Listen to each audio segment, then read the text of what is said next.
Hi there, my name's Connet. I play drums and percussion for Sandi Thom.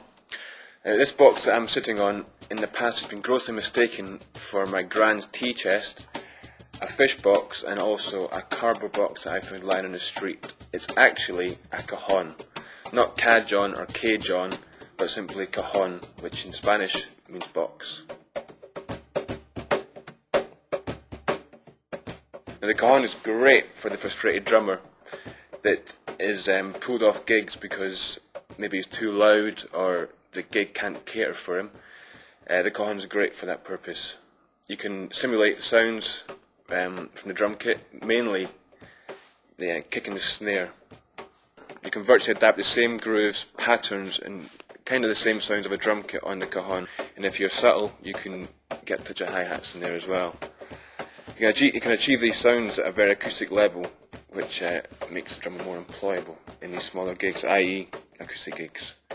When I first approached the cajon, I noticed there was a very distinctive bass sound and very distinctive high-end sound, which straight away I thought is obviously the bass drum and snare drum. So I developed my own way of using them together to recreate the sound of a drum kit.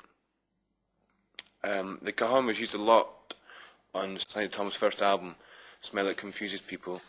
When I actually heard the album for the first time, I was surprised that tracks that I thought were drum kit were actually cajon, which is pretty amazing.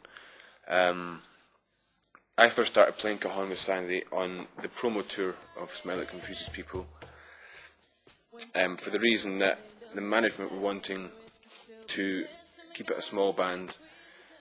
Sandi on guitar with also another guitarist, also sometimes playing bass pedals, but they wanted more than a percussionist and less than a drum kit, so the cajon was really the perfect answer, and because it was already used on the album it made sense to recreate it in a live situation.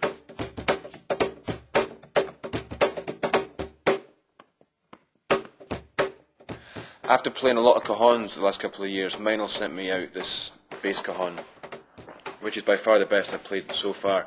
It's a very distinctive sound between the low and the high end. It also has a foot switch in it, which means I can turn the snares on and off whenever I want mid-song, be it as it's on a foot switch, which is very handy, and it's just great for the sounds that I'm wanting to recreate live.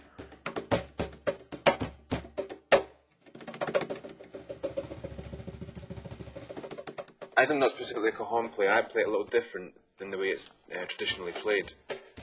These players play with very subtle finger movements, play with their heel, and they play with very interesting rhythms. But it's the beauty of the cajon, there are no rules, so anything goes.